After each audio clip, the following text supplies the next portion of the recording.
안녕하세요. 반갑습니다.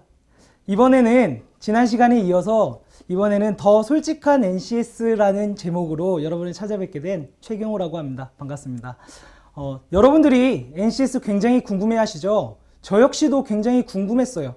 그래서 저도 실제로 기업에 찾아가서 시험도 보아봤고, 그리고 이거는 지금 이러한 형태로 시험이 나오고 있구나 라는 걸 제가 직접 피부로 느꼈습니다.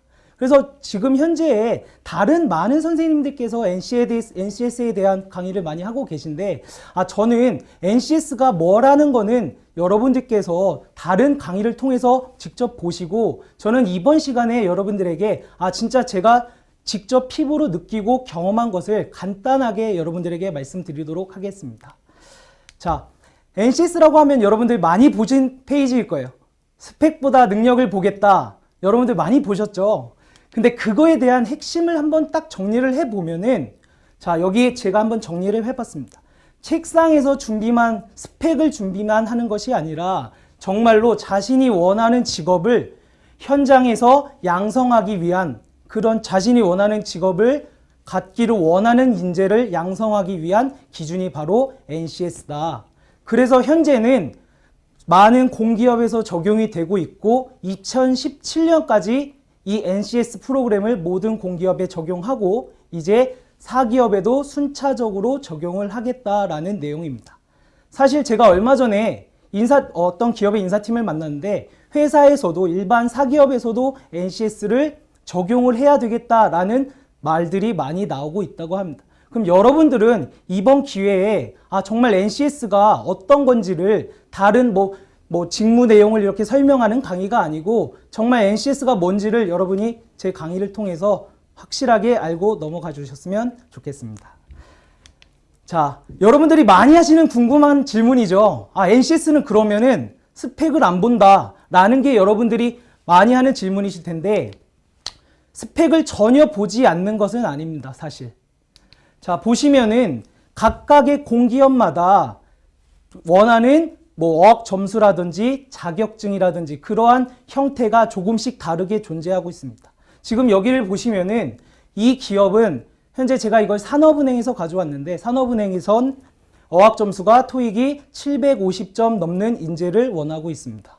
750점이 넘으면은 그냥 전원 다 만점 처리를 통해서 그냥 토익 점수는 기본 충족 요건만 갖추면 되는구나.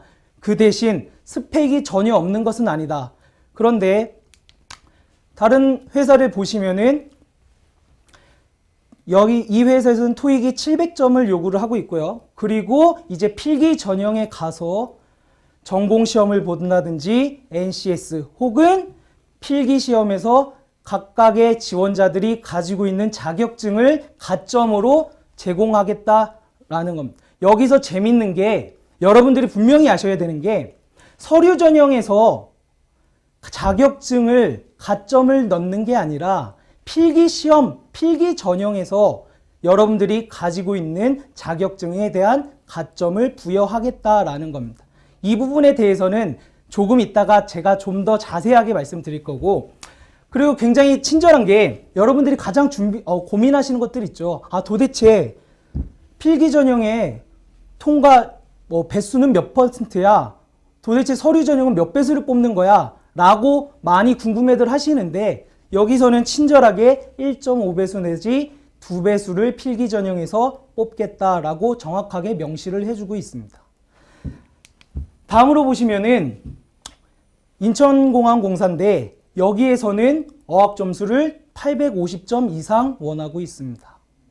그러면 여러분들이 공기업에 입사 지원을 하기 전에 과거에 이 기업들의 평균적인 스펙을 보는 점수대는 어느 정도이구나. 그래서 내가 원하는 회사에 맞춰서 여러분들이 스펙을 준비를 하셔야 된다는 거죠. 전혀 스펙을 보지 않는다는 게 아니죠.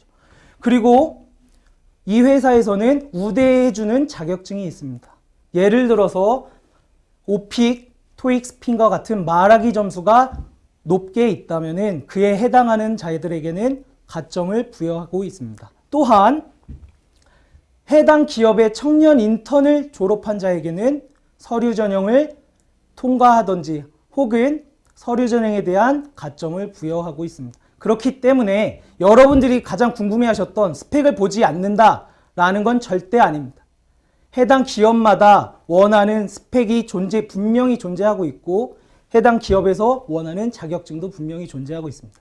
그러니까 여러분들은 해당 기업의 공고에 맞춰서 미리미리 준비를 하셔야 됩니다.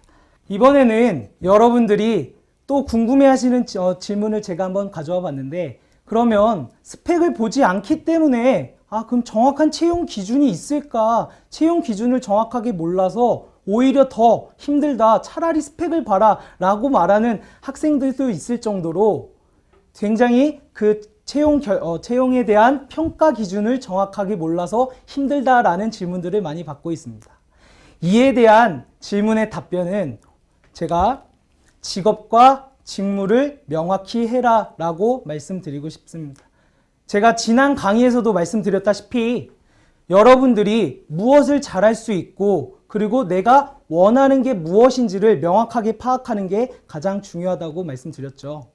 그래서 채용 기준을 모른다, 평가 기준을 몰라서 힘들다 라는 분들은 나는 정말 내가 뭘 원하는지 모른다 라고 생각하셔도 됩니다. 그 정도의 반성은 하시면서 지금부터라도 내가 원하는 게 무엇인지 반드시 찾길 바랍니다.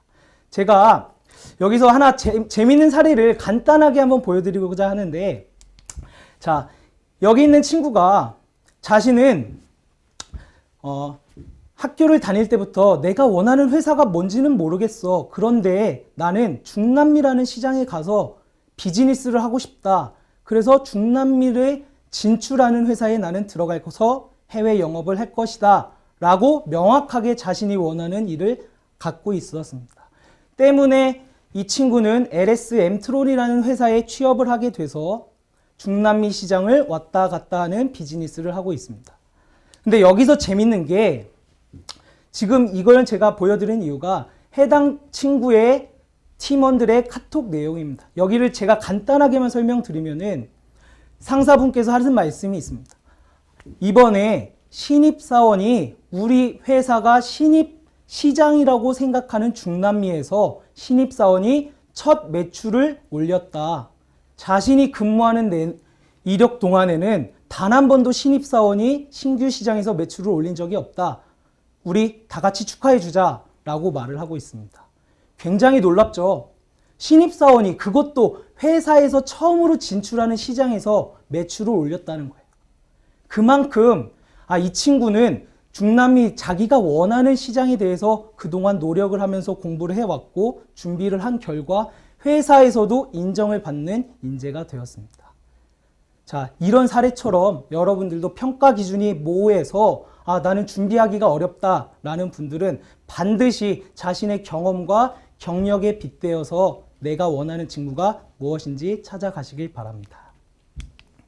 자, 여기에서 제가 덧대어서 좀 NCS와 기존의 채용 과정을 한번 설명해 드리고자 하는데, 여러분들 다 아실 거예요. 간단하게 넘어갈 거예요. 기존의 입사 지원서에는 여러분들도 생각하듯이 가족관계 사항까지 적어라. 학력, 학벌, 토익 점수, 자격증 이러한 것들을 적는 란이 있었는데, 여러분들도 아시다시피 이제 NCS에서는 간단한 자신의 인적 사항만 기입을 하고 나머지는 지원하는 직무에 대한 경력과 경험을 나열하라고만 되어 있습니다. 사실 제가 1년 전부터 NCS가 진행이 되면서 여러 기업들에 방문을 해서 시험을 정말 치렀는데 1년 전에는 학력은 존재하고 있었어요. 하다못해 어학 점수도 적는 란이 있었긴 하는데, 제가 가장 최근에 주택금융공사를 보니까 학력, 어학 점수조차 기입하는 란이 정말 없더라고요. 이 말은 뭐냐면은 기업이 정말로 이제는 학력을 보지 않고 서류 전형에서 정말 자기소개서를 혹은 이 사람이 지원하는 직무에 대한 경험을 통해서 이 사람을 평가하겠다라는 얘기가 되고 있습니다.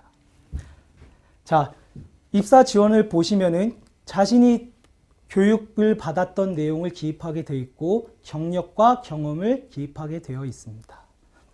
자, 여러분들이 NCS를 이제 보시면서 자기소개서를 어떻게 작성해야 되는지 굉장히 고민을 많이 하실 것 같아요. 사실은 이 NCS라는 게 여러분들에게 자기소개서를 정말 편하게 쓸 수 있도록 도와주는 시스템입니다. 자, 저는 하나의 예로 가장 최근에 이제 서류 전형을 치렀던 주택금융공사를 한번 들어봤습니다. 자, 여러분들도 마찬가지로 원하는 기업의 채용 공고 사이트에 들어가시면은 각 기업마다 이러한 직무기술서라는 형태의 문서를 올려놓고 있습니다. 자, 여러분들이 그거를 클릭을 하시게 되시면은 이와 같이 이 회사에서의 주요 사업은 무엇이구나 라는 걸 정확하게 명시를 해주고 있고, 제가 지금 준비한 주택금융공사는 이러한 형태의 사업을 하고 있습니다.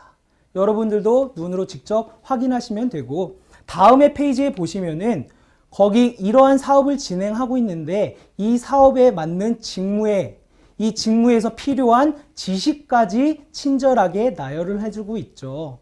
그럼 여러분들은 이러한 자료들을 통해서 이러한 자료를 보고, 그리고 여러분들이 학교에서 혹은 밖에서라도 뭐 사소한 경험과 경력을 이러한 형태의 직무 기술에 접목을 시켜서 나는 어떤 사업에 어떠한 직무가 맞겠구나 라는 것을 정확하게 자기소개서에 녹여내시면 됩니다. 자, 다음에는 제가 사실은 여기서 가장 드리고 싶은 말이, NCS라는 게 제가 직접 피부로 느낀 걸 전달해 드린다고 했죠. 사실 1년 전부터 시작을 하고 있는데 필기 시험장에 가보면은 시험 내용들도 다 제각각입니다. 그리고 학력을 보지 않고 스펙을 보지 않고 오로지 자기소개서와 경험만을 가지고 평가를 하겠다라는 것 때문에 회사들에서도 사실은 약간의 혼돈이 있는 건 사실입니다. 또한 여기를 보시면은 이 주택금융공사는 주택금융공사에서 필요한 직무는 아직까지 NCS에서는 미개발이다. 그렇다면은 우리가 여기서 알 수 있는 거는 아직 NCS는 정확하게 자리 잡지는 못했지만 그래도 이 NCS라는 거는 스펙보다는 지원하는 개개인들의 직무와 경험을 평가하겠구나. 그런데 이러한 부분에 있어서는 NCS가 적용이 되지 않고 있으니까 이 부분은 어떻게 진행이 될까라는 고민을 한번 해보셔야겠죠. 사실은 이 NCS라는 게 경험과 경력 위주로 채용을 하겠다라는 거는 신입사원에겐 맞지 않아요. 사실 우리가 어디서 경험을 하겠어요? 회사에 들어가 본 경력사원들에게 맞는 취지이기 때문에 이 부분에서는 사실 서류 전형은 거의 다 통과를 시켜준다라고 보셔도, 혹은 제가 이렇게 조심스럽게 말씀드려도 될 것 같습니다. 자, 실제로 많은 공기업에서 지원하는 모든 지원자들에게 서류 전형을 통과시켜주고 필기 전형을 볼 수 있는 기회를 제공하고 있습니다. 그거를 역으로 한번 생각을 해보면은 회사 입장에서는 예를 들어서 30명을 채용을 하는데 수만 명이 지원을 하고 있습니다. 그런데 거기에서 학력과 스펙을 보지 않고 오로지 자기소개서로만 평가를 하고자 하니까, 또한 NCS가 아까 보신 것처럼 미개발 직무도 있는데 어떻게 평가를 하겠는가라는 고민들을 하고 있겠죠. 때문에 이번에는 많은 지원자들에게 좀 더 필기 전형을 볼 수 있는 기회를 제공을 하고 있습니다. 그런데 여기서 재밌는 건 아직까지도 필기 전형을 통과하기가, 서류 전형을 통과하기가 어려운 공기업들이 많이 남아 있고, 여러분들이 이제 서류 전형에 통과하셨다 하더라도 NCS 필기 시험과 더불어서 공기업만에서 필기 시험인 전공 시험까지 준비를 하셔야 되기 때문에 여러분들이 정말 가고 싶은 기업이 있다면은 사전에 미리미리 준비를 하셔야 되겠습니다.